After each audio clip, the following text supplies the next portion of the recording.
வீரயுக நாயகன் வேல்பாரி பகுதி 42. எலிவால் முகட்டின் செங்குத்தான ஏற்றத்தில் விரைந்து கொண்டிருந்தன பாரியின் கால்கள். வேட்டை விலங்கின் காலடியைப் போல மண்ணில் கால்பாவாமல் விரைந்து கொண்டிருந்தன. எவ்வியூரில் புறப்பட்டதிலிருந்து கற்றுத்தருதலிலேயே கவனம் கொண்டிருந்தான் பாரி. மாணவர்கள் எவ்வளவு முயன்றும் அவனை வேகங்கொள்ளச் செய்ய முடியவில்லை.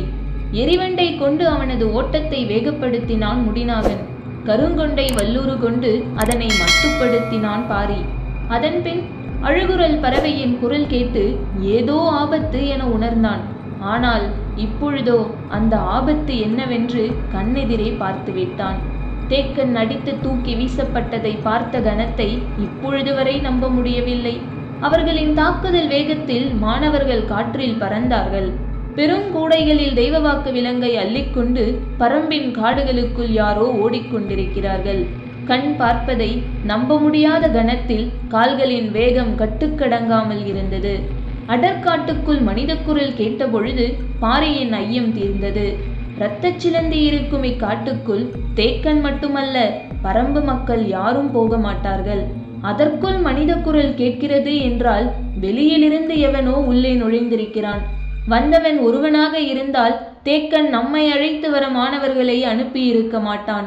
அவர்கள் பல பேராக இருக்க வேண்டும் என்று நினைத்து கொண்டே குத்துக்கள் புடவை நோக்கி ஓடினான் பாரி.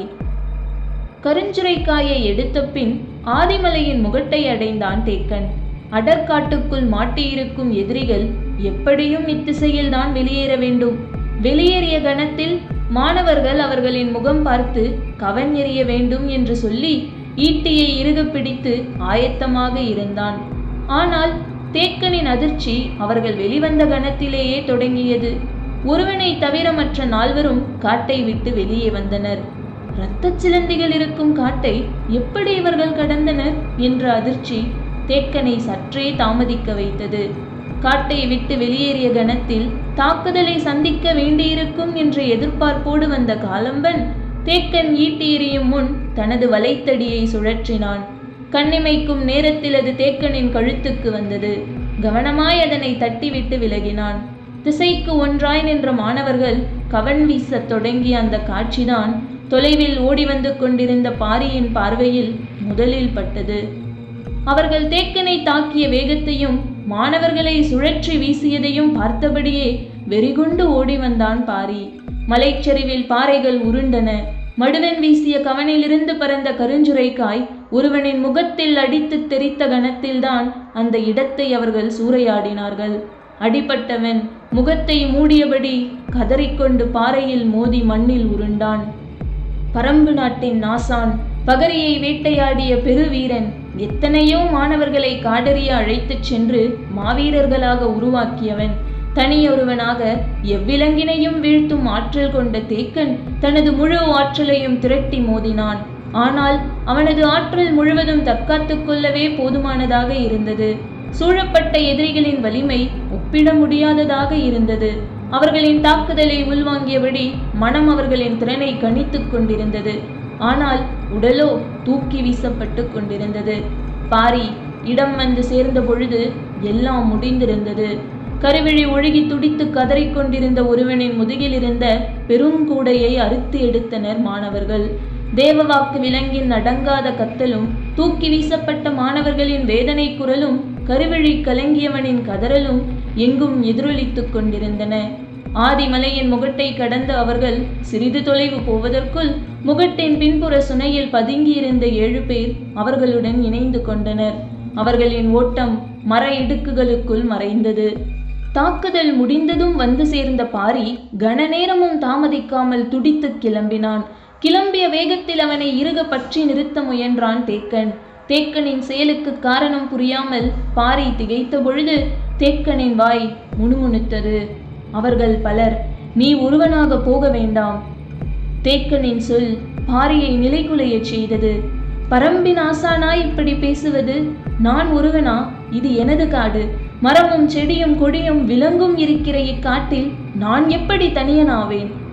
பிடித்த கையை உதறி தள்ளிய பாரியின் ஆவேசம் பார்க்க முடியாத பெருஞ்சினம் கொண்டிருந்தது. ஓடினான் பாரி.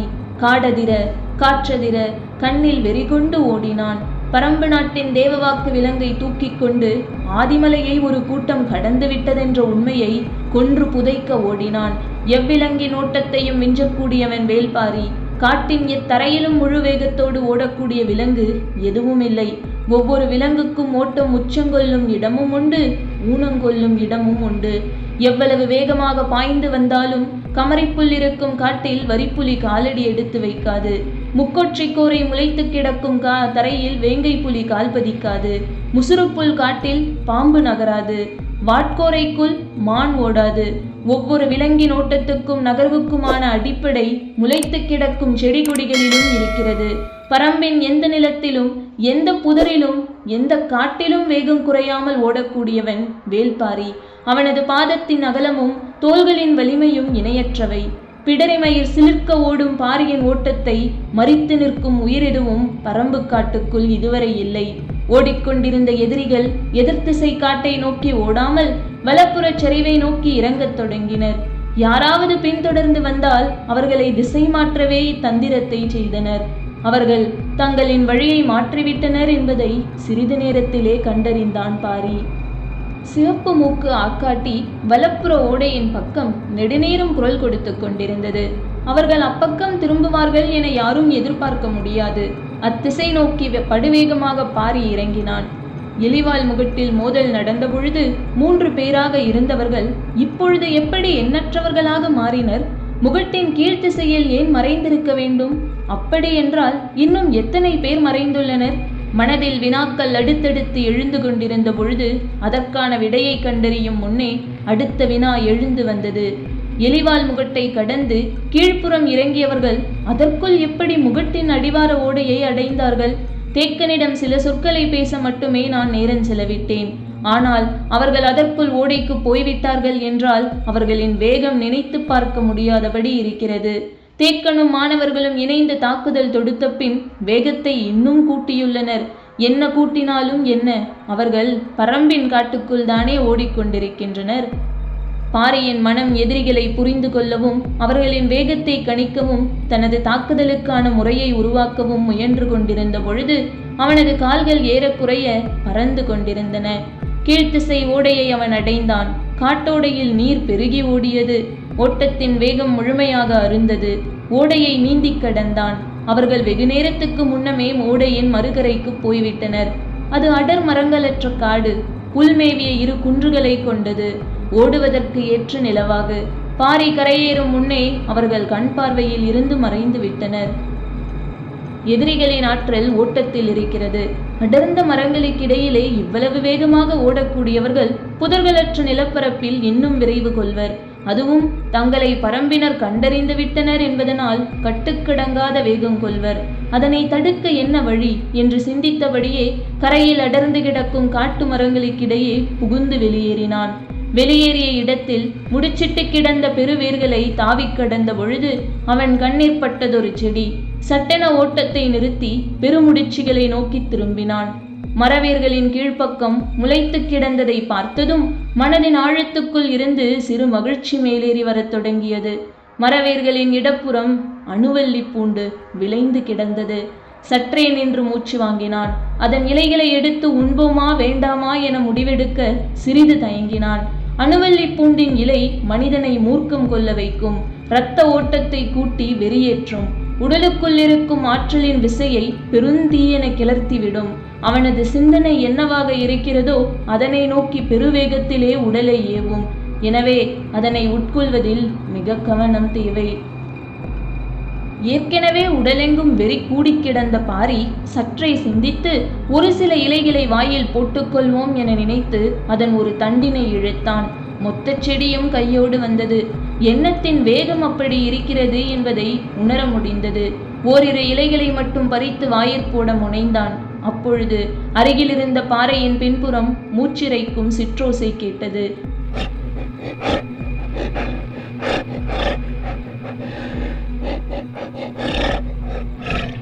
ஏதோ ஒன்று இலைப்பாறுகிறது என நினைத்தான். ஆனால் ஓசையின் தன்மை சற்று மாறுபட்டிருந்தது. என்னவென பார்க்க பாறையின் பின்புறம் தலையை நீட்டினான். அங்கு சுண்டா பூனைகள் 2 கலவி கொண்டிருந்தன. உச்ச நிலையில் இயங்கிக் கொண்டிருந்த அவற்றின் கண்களை பாரியின் கண்கள் கூர்ந்து பார்த்து கொண்டிருந்தன. பன்றி பல்லினை போல் நீண்டு வளைந்த அவற்றின் பற்கள் வெளித்தெரிய மூர்க்கமேறி சினந்து கொண்டிருந்தன. பார்த்தபடி அணுவல்லி பூண்டின் இலைகளை ஒவ்வொன்றாய் மென்று கொண்டிருந்தான். ஆண் பூனையின் மூக்கின் முனையில் இருந்த துடிப்பும் ஆவேசமும் பாரியின் முகத்திலும் இருந்தன. அவன் முடிவை எடுப்பதே என உறுதி கொண்ட பொழுது பறித்த செடியில் இலைகள் எவையும் மிஞ்சவில்லை. அவனது வேகமும் வெறியும் அப்படி இருந்தன.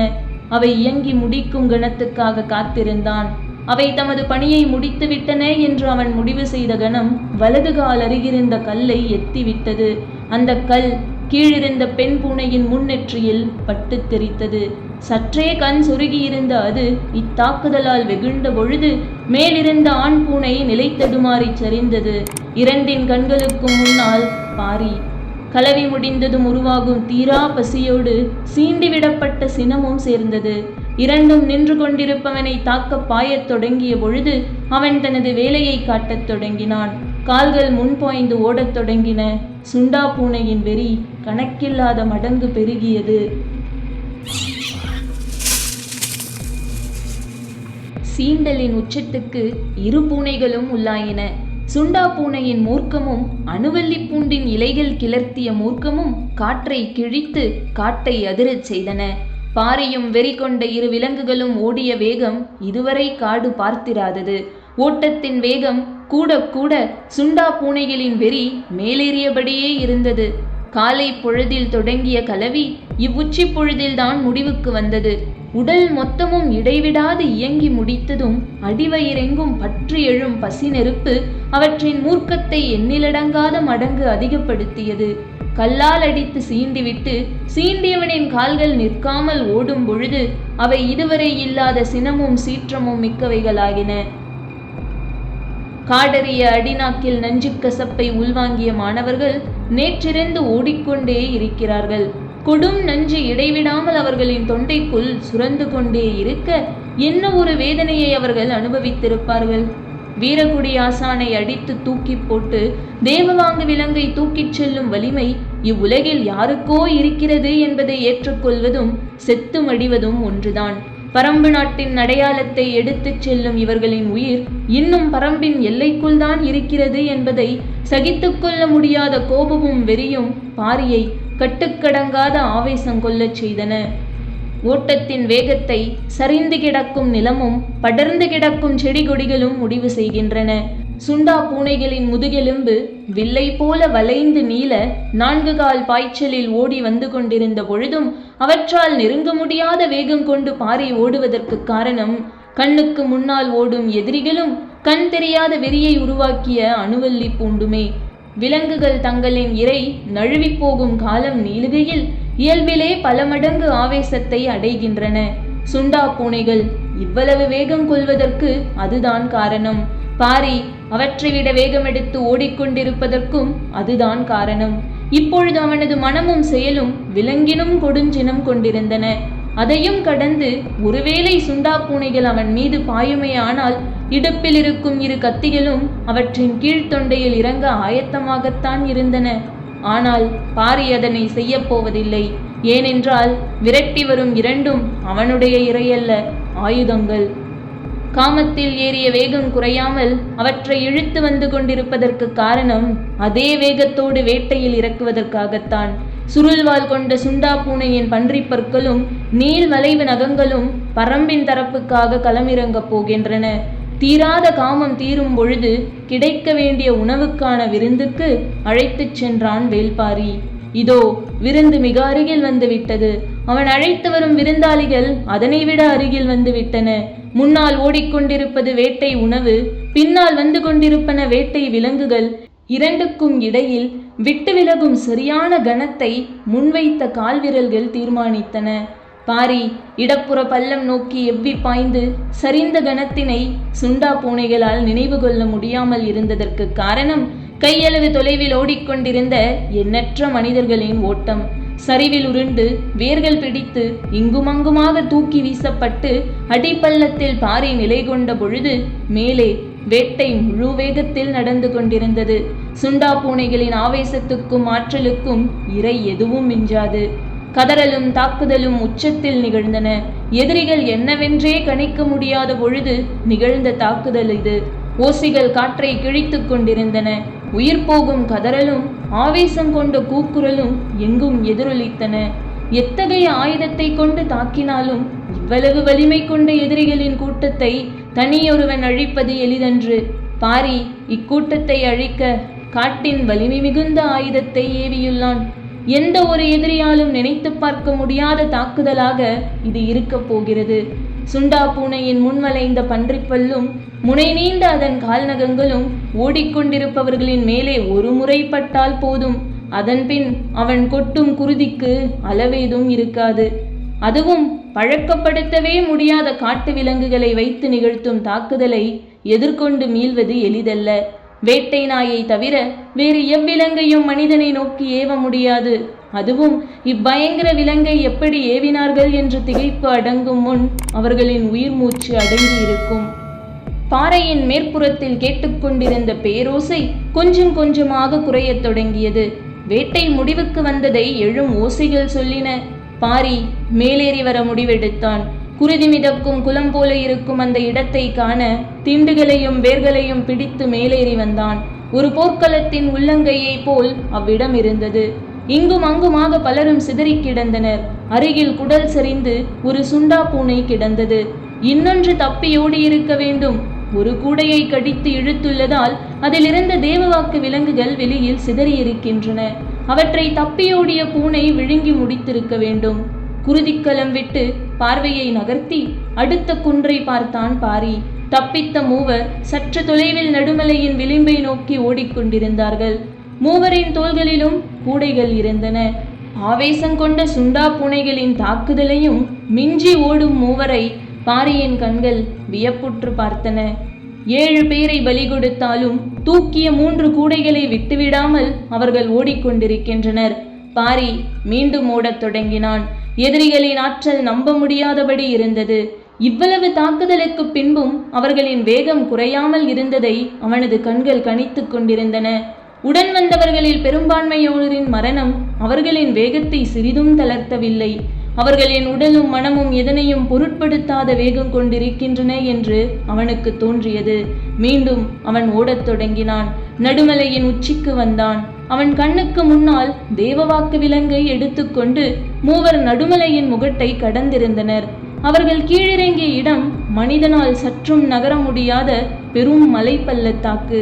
இதில் மிக மிக கவனமாகவே கால்களை நகர்த்த முடியும். வேர்களையும் பாறை இடுக்குகளையும் பிடித்தபடியே இறங்க வேண்டும். இப்பகுதி முழுவதும் இப்படித்தான்.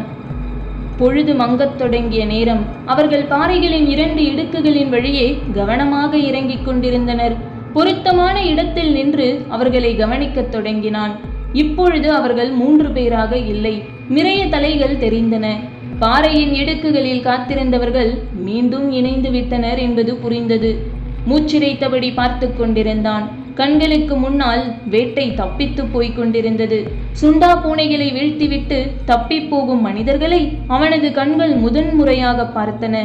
தாவி குதித்து அவர்களை விரட்டிச் செல்ல உடல் துடித்த பொழுது மனம் சூழலை புரிந்து கொள்ள போராடியது. அடங்காத ஆவேசத்தோடு சற்றே பின்னால் திரும்பினான். ஆதிமலையின் எலிவால் முகட்டிற்கு நேரே சென்றி புகை மேலெழுந்து உச்சி வரை போய்க் கொண்டிருந்தது. பரம்பின் ஆசான் உதவி கேட்டு புகை போட்டிருக்கிறான் என்பது புரிந்தது. ஆசான் புகை போட்டு நீண்ட நேரம் ஆகியுள்ளது. எதிர்த்திசையில் ஓடிக்கொண்டிருந்ததால் பாரியின் கண்களுக்கு அது தெரியவில்லை. இப்பொழுதுதான் பார்த்தான். பாரி அவர்களை விரட்டத் தொடங்கிய உடனே சென்றி புகை போட்டுவிட்டான் தேக்கன். ஆதிமலையின் 2வது 3வது குன்று பகுதிகளில் பெரும் பரப்பளவில் ஊர்களே கிடையாது. இரத்தச் சிலந்தி காடாதலால் மனிதர்களும் வேட்டைக்கோ மற்றவைகளுக்கோ இப்பக்கம் வரமாட்டார்கள். எனவே புகை பார்த்து வருவதாக இருந்தால் மிக தொலைவில் இருந்துதான் வர வேண்டும். ஆனால் மழைக்காலம் ஆதலால் மேகங்கள் கீழிறங்காமல் இருந்தால்தான் புகை உச்சிக்கு போனாலும் மனிதர்களால் கண்டறிந்து வர முடியும். தேக்கன் புகை போட்டு பாதி நாள் கடக்கப் போகிறது. யாரும் வரவில்லை. கடுமையான தாக்குதலுக்கு உள்ளானதால் மாணவர்கள் கொடும் வேதனையில் இருந்தார்கள். பொழுது மறைய சிறிது நேரமே இருந்தது. அடுத்து என்ன செய்யலாம் என்பதை புகை பார்த்து வருகிற ஆளை வைத்துத்தான் முடிவு செய்ய வேண்டும். 2-3 திட்டங்களோடு தேக்கன் காத்திருந்தான். மடுவன் தொலைவில் கை நீட்டி காண்பித்தான். யாரோ வருவது தெரிந்தது. தேக்கன் உற்று பார்த்தான். வந்து நின்றது வேட்டூர் பழையனும் 2 வீரர்களும். ஆதிமலையின் புலிவால் குகையில் தங்கியவன் காலை நேரங்கழித்து புறப்பட்டிருக்கிறான். 2ஆம் குன்று தாண்டும் பொழுது பார்த்திருக்கிறான். இரத்தச் சிலந்தி காட்டுப்பகுதியில் இருந்து சென்றி புகை ஏற்றப்பட்டுள்ளது. மிக தொலைவில் புகை எழுந்துள்ளது. ஆனால் இப்பகுதி காட்டுக்குள் வேறு யாரும் இருக்கப் போவதில்லை. எனவே உதவிக்கு நாம் தான் இங்கிருந்து போக வேண்டும் என்று நினைத்து வீரர்களோடு நாள் முழுவதும் நடந்து வந்து சேர்ந்தான். வேட்டூர் பழையனுக்கு நடந்ததை தேக்கன் விளக்கினான். தாக்குதலுக்கு உள்ளான மாணவர்கள் வலியாலும் கசப்பின் கொடுமை தாங்காமலும் துடித்து கிடந்தார்கள். கருவிழி உருகி வழிந்தவன் உருண்டு பெரும் பள்ளத்தில் விழுந்ததில் மயக்க நிலையை அடைந்தான். வேட்டூர் பழையனுக்கு பார்க்கும் காட்சி, கேட்கும் கதை எதையும் நம்ப முடியாமல் இருந்தது. தேக்கன் விழுந்து உருண்டதில் இடுப்பின் பின்பகுதியில் பெரும் ஈக்கி குத்தி உள் சொருகி இருந்தது. ஈக்கியை எடுத்துவிடச் சொன்னான். பழையன் கவனமாக அதனை பிடித்து வெளியே இழுத்தான். ஆவென கத்திய தேக்கனின் குரல் துண்டிக்கப்பட்டதைப் போல பாதியில் ஒலியற்று நின்றது. அவனது கண்கள் எதிரில் பார்த்த காட்சியே அதற்கு காரணம். எதிரில் நடுமலையின் உச்சியில் சென்றி புகை மேலேறிக் கொண்டிருந்தது. தேக்கனின் கண்கள் அகலத் திறந்தபடி இருந்தன. மேலெழும் புகை பார்த்து வாய் மட்டும் முணுமுணுத்தது. அது பாரி. ஒரே நாளில் பரம்பின் ஆசானும் பரம்பின் தலைவனும் சென்றி புகை போடும் நாளும் வந்தது.